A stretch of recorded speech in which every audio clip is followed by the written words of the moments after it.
in your mind that you aren't good enough, that you'll never be successful?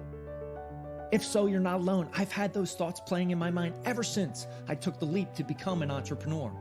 It's a dirty, dark secret that no one likes to talk about, as the glamorization of becoming an entrepreneur is shown in the media. I realized that in order to succeed, I needed help. We all do.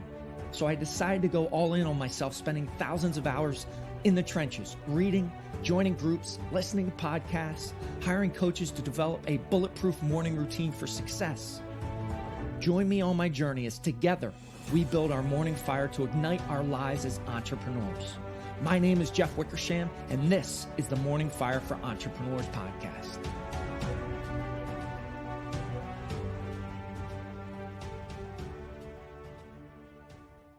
Welcome to the Morning Fire for Entrepreneurs podcast. I am excited, honored to have Damion Lupo on the show today. Damion, welcome to the show. Jeff, it's great to be here, man. Thanks for having me. Absolutely. So let's get into state. We're going to do three power breaths in through the belly, up through the chest. We're going to raise our hands above our head, then get that power boom to get the energy level up. Then we're going to have a fantastic conversation. I'm excited for it. Let's go ahead and breathe in and out. Good. Another breath in and out. Final breath in and out. All right. We're going to go power boom in 3, 2, 1, and boom. There you go. There you go. Thanks for being on the show. So I eat, sleep, and breathe morning habits, rituals, routines. So Damion, what's one or two things you do first thing in the morning that sets you down that path towards success? I mean, the first thing, honestly, is what happens the night before. It's the thing that I put in my system the night before, so that when I wake up, I'm not in a fog. And I think it's funny because we think about like the meditation and the going out in nature and like the things that I've done over the years, but none of that really matters if I've put a bunch of sugar in my system the night before, like, because then I'm a wreck. And I monitor with Oura rings and things to see what I'm doing sleeping wise. And when I watch my heart rate in the first thing in the morning, having been at 65 or 70 all night, it's because of the sugar. So my morning ritual starts at about 8 o'clock at night, the night before. I love that. And that's such a key piece to the puzzle, right? Is the night before. And so many people miss that. They're like, okay, I'm going to do this in the morning, but yet they might be drinking alcohol at night or too much sugar, having sugary sweets right before bed. And it does have an impact on your sleep and then how energetic and how you're going to feel when you wake up. So love that piece to it. So I'd love for you to share to my listening audience, new to the world that is Damion, share a little bit about your story, backstory, and then I know we want to dive into kind of the victim mentality and all that good stuff around financial freedom. Yes, I mean, it's interesting. The background for me was really going out there and having all the success in the world for a number of years, making a ton of money, and doing that, just scraping, going out and doing real estate investing back 20 years ago when it was not as exciting. People were out there trading stocks. It was the .com era, and I did all that stuff, made a ton of money, and it almost killed me. Not only did I lose 25 million and end up $5 million in the hole, I also ended up in the Mayo Clinic, where I was a complete train wreck. And I went in thinking I had cancer, something else was going on. I spent a week in there, and at the end of it, they said, "You don't have anything wrong. You have some gallstones." And I went, "How is that possible? I feel terrible." And there was so much stress being put into my system that I had put on myself because I didn't have any outlets. I didn't have any rhythms. I didn't have any consciousness around any of this stuff. And part of your story is the amount of effort, the thousands of hours and unprecedented amounts of money that you've put into yourself. I really started focusing and shifting on that really in a deeper way, not just a surface level, how can I make more money? But the pivot was going through that experience and realizing that if I just learned and did the same thing, I'd probably end up dead the next time. So this was a warning. It was a shot across the bow. I think the universe, God, was saying, all right, this is a warning shot. Like, what are you going to do next? And that's where things started changing, where it went from me just being a great hedonist, where I was consuming, to really figuring out how to start impacting people's lives and finding the joy and the fulfillment from other people's success and their lives being changed because of my efforts, not just another $1 million in the bank. Gotcha. Okay. So made a heck of a lot of money, lost a heck of a lot, in debt, $5 million in debt. Take me back to that dark period of when you checked in. Like, what were you to the Mayo Clinic? What were you thinking? What was you just thought you had cancer? You were what was the mindset there really? Well, the mindset, I mean, there was probably a bit of a victim, like, "Oh my gosh, what's Yeah. happening? This is happening to me." And it was scary because at that time I mean, most people don't realize what was going on, but I was nauseous for a couple of years. Like when people actually have cancer, they go through chemo, they have this experience. I was having a similar experience. I was passing out just randomly. And it was terrifying because when you don't know what's going on in your body, I wasn't healthy. I wasn't healthy physically, I wasn't healthy emotionally or spiritually. And so it was going through the experience. And of course, I did a very Western medicine approach. They said, "Well, you've got gallstones." I said, "Well, can you kill it? Can you cut it? Can you kill? I mean, what can you do?" And so, of course, a week later, my gallbladder's gone, and I still miss it. And it's and on the other side of that, I realized I was just patching things like we do with pharma. We just patch the problem. We're not actually addressing the root cause and the source, which was there was no groundedness. There was no healthy rituals there, and so the darkness was it was very scary because I hadn't stepped into a space of ownership. I was just out there like, okay, well, I'll just patch this. I'll go make some more money. That's the solution. That seemed to be the solution for everything, Hmm. and it's just a thing. It's just a transference of energy, but the consequences of doing it without really something important behind it just means that I was, I was on a path to self-destruction. Gotcha. Gotcha. Okay. So that dark period, you get out, gallbladder's gone. You start to realize that yes, it's going to take self improvement. It's going to take self work for somebody that might be not in that drastic of a situation, but going through a dark time. Where does somebody start in that process, right? Where did you start to kind of pick yourself up and say, okay, these are the things I'm going to start putting in place. I'm going to start diving deep personally and working on myself. The first thing I did when I shifted from the victim into a place of actually owning it was asking what was true. And that's the question I ask. And really the basis for Reinvented Life. When I wrote that book in 2012, it was about that one question: what is true?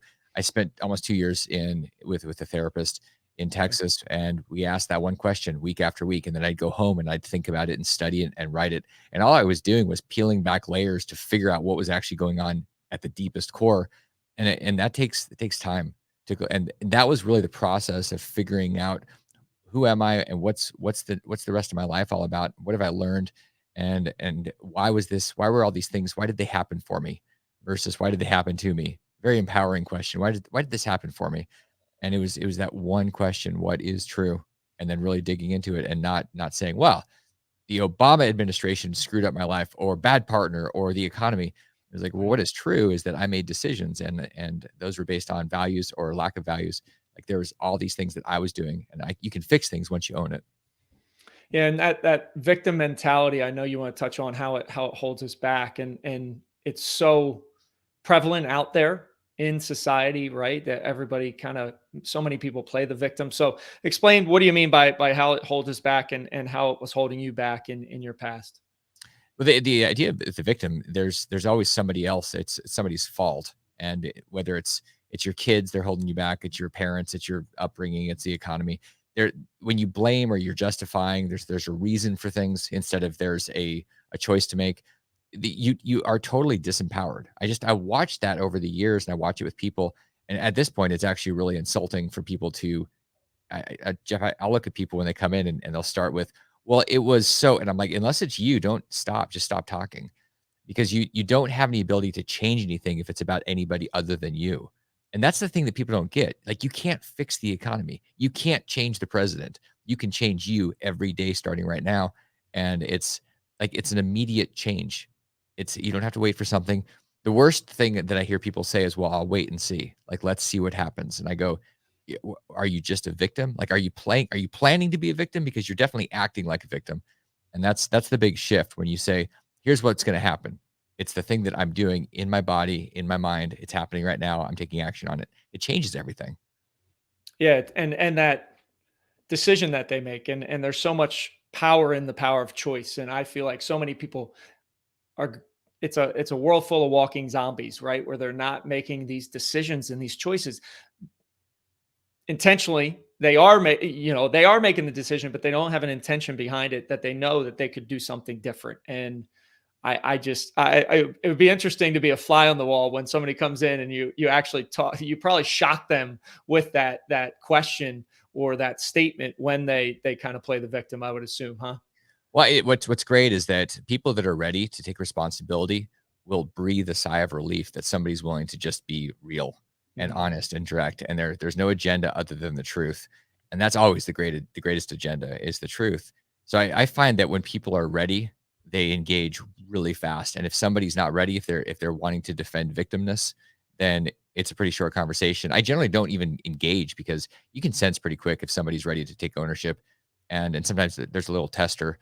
Just throw something out, see how people respond. You can learn a lot as soon as you poke the bear and you're like, "Oh, okay, well, good. Let's just not talk."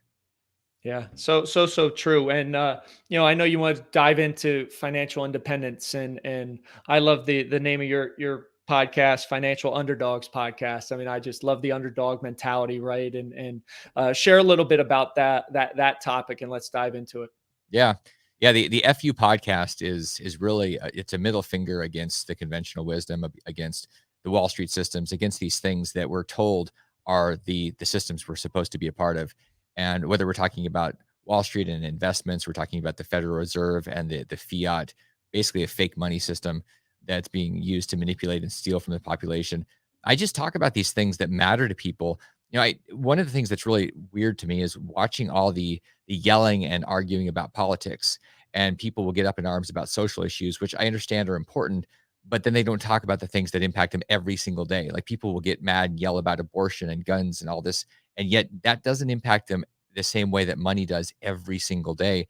And they're Right. not talking about the money stuff. And so I talk about the money stuff, what it is, what you do with it, how to be, being real about what Wall Street's all about, what insurance is all about, how you deal with a dollar that's losing 20, 30, 40% of its value every year in reality. Like, that's actually what's happening because of what's being printed.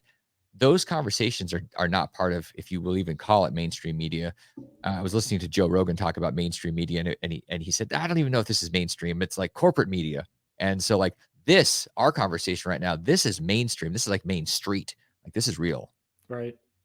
No, it's so incredibly powerful, and I don't know I always think that things happen for a reason, right? In our conversation, and I've been just much more aware of how society, social norms, everything keeps you in this box that they basically want you to stay in, rather than gaining the knowledge, thinking about money in a different way, because many powers that be that keep you in that box are doing it for their financial benefit at the end of the day, right? And it's so incredibly powerful. And if you don't have an awareness of that, you're kind of going through life with blinders on. Well, yeah, it's like saying that if you don't have a plan, you're part of somebody else's plan, and so it's and if you don't know if you don't know who the like who the shark in the room is or who the victim is, you're probably, like, you have to understand that, like, that the room is full of a cast of characters, meaning the room in life that Right. when you're dealing with Wall Street. It's to me, it's and I beat up on Wall Street all the time, and it's because it sets people up to be a failure, and not that they're necessarily gonna lose all their money, but you fail if you don't learn. And the system is set up for somebody to take control of your life, and then you just hope it works out. So you smoke a bunch of hopium, and then maybe you'll have some money, and maybe you'll not lose all your purchasing power. And the system is set up to basically tell you that you're too stupid and it's too complicated. And it's set up that way to really take advantage of our self-confidence and our self-worth, and the fact that you have very sophisticated people with all these credentials, and they look at you like you're a moron and like you don't know what to say. So my job is to give people some tools and some ideas so they can start saying, wait, I am smart enough and I am going to care about my money way more than anybody else ever. What they care about is their fees. They care about the AUM. Fidelity does not care. I mean, there's no like soul at Fidelity. There's no soul at Charles Schwab. All these entities are just they're systems to make profit. That is why they exist. So the more money they get, the more assets under management fees. And whether or not you have anything or you're free or you're confident doesn't make any difference to them. They're not going to be a better company because of it. So that's the big shift. It's people understanding that it's if it's going to be, it's up to you. Gotcha. Okay. So what would be one or two things, somebody kind of awakening to, hey, the system isn't set up for my success? What would be one or two strategies? Obviously, listening to your podcast to get some more information, but what would be one or two things that people would start doing to start that ball rolling in the opposite direction, right? One of the things that most people have is they have retirement accounts, but most people have these accounts and they're like, well, I've got a mutual fund, which is never going to teach you anything. And so I like the self-directed space where you have not only the choices, but you have the responsibility, because if you have your money in a self-directed retirement account and you're not doing anything, nothing happens. So by default, I think a lot of people like the traditional things because it's easy, because they're lazy. And they say, well, it's growing, it's doing these things, and it doesn't make you any smarter. In fact, most people will wake up at 50, 55, 60 years old and say, I've got money and I'm scared to death I'm going to lose it, because they have no skills. So Right. the biggest thing you can do is start controlling some or all of your money. At least start with some and say, I'm going to do something that is not a mutual fund, something that's maybe risky in terms of Wall Street's approach or what you knew as a kid, but it gives you a chance to start learning and growing. And it's like riding a bike. You're not going to learn it by watching television or having a bike that sits in your living room. Like, you got to take it outside and get on the thing and then fall off the thing. And that's the thing that people avoid. They don't want pain. Like, as Tony Robbins says, we do two things. We go after pleasure, we avoid pain. We have two functions. We're like very basic animals. And we tend to avoid pain, so we don't want to take losses. The best thing you can do is go out there and start learning how to take losses and learn from them, because it'll accelerate your growth and your eventual wealth, because you're out there with that new confidence. Gotcha. Okay. And I would second, listen, I think we're all lazy in some capacity, right? There are days where I don't want to get up and do 300 push-ups and work out and do those things. It's just that standard that I set myself and give myself. But that's the same thing. It's your money. Like, it's your financial future. How can how can we be lazy about it? But yet so many of us are. And Well, it's also your blood. Like, when you think about money, it's not it's money is it's an energy. It was created because of your blood, your sweat, your tears, a part of your life, your time that you can't get back was partially exchanged for that thing. And right, one of the best things that people can do is to make sure you're surrounding yourself with people that are down the road from where you are. You do not want to be spending all of your time with people that are just where you are. You got to stretch. If you have a vision for your life and you're around people that are going to stay, most people are not going anywhere except where they were yesterday. That's just right. reality. So if you're like, oh, I like drinking beers with my friends, or I like doing these things, like I mean, I see everybody sees your story and what you did. You went out there and took action, and was everybody in your previous life doing the same thing? I pretty doubt it. I mean, you're going out there and doing things. It's a lot. The hack is when your life, your vision of your life becomes normalized because the people you're around are already there or they're doing it too. Then it becomes easy. In fact, you're like, wow, I like, everybody does 300 push-ups in the morning. Like, this is what everybody does. Like, I don't know. What do you mean you don't do 300? Like, of course I'm investing in some rental houses because that's what all my friends do. And people say, well, how do I do that? Because, like, my friends and my family suck, or they just don't do these things. It's called masterminds. It's called mentors. You can go buy access to that, and it's called investing in your life.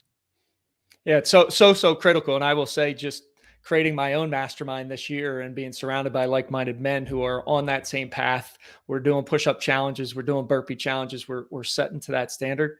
Yes, when you're in that collective unit, it just raises your game, and it surrounds you with a positive energy force that so many people miss. And I don't have the same circle I had 5, 10, definitely not 15 years ago, but I don't want to be in the same place that so many people stay in when they're in that lane, and they're just going through life kind of on cruise control. It's a choice, except we do the default.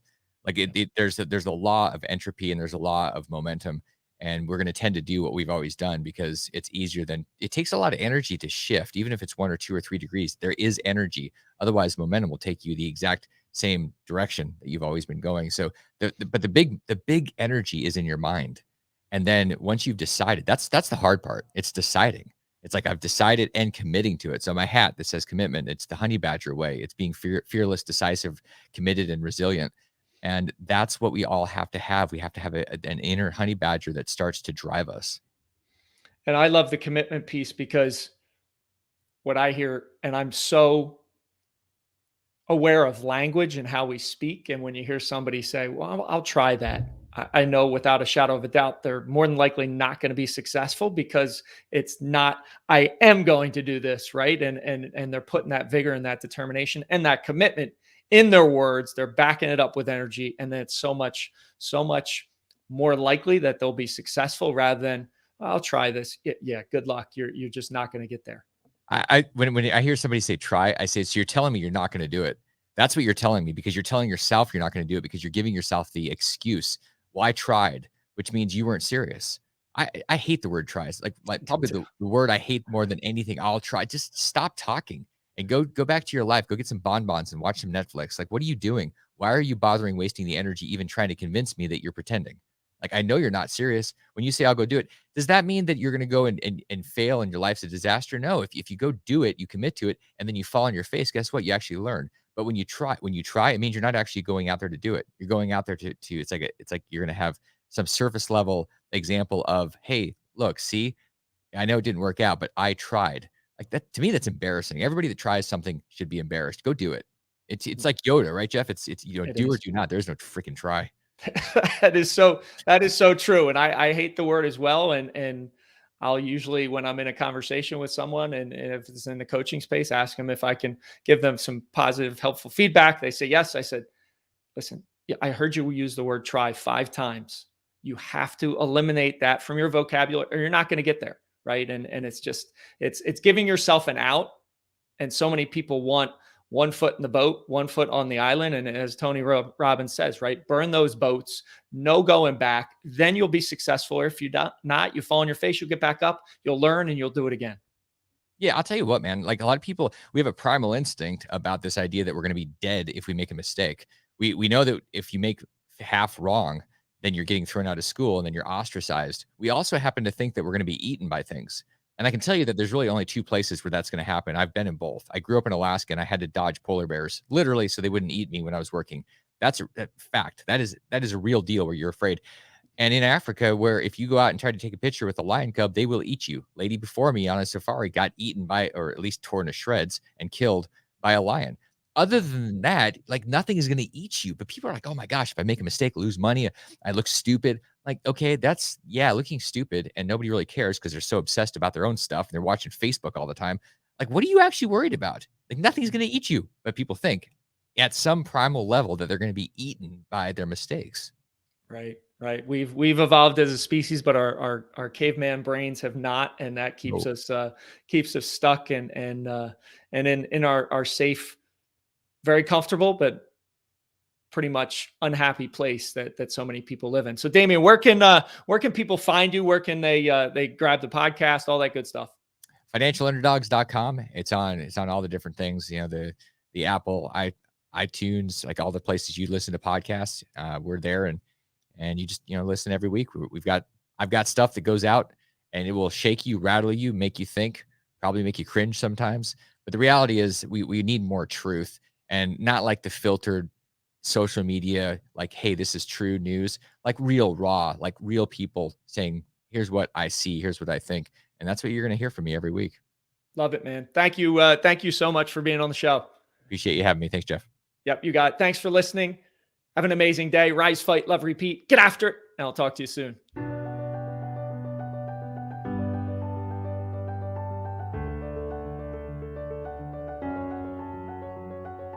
Thank you for listening to the Morning Fire for Entrepreneurs podcast. You now have the knowledge, but without action, knowledge is useless. Choose to act. Choose to step into your greatness and unlock that hero inside of you. If you enjoyed this podcast, please subscribe and leave a review so more entrepreneurs can hear this message. If you absolutely love this podcast, which I hope you do, then share it up with someone you know who might see benefit from it. Become that beacon of change, and together we can impact the world.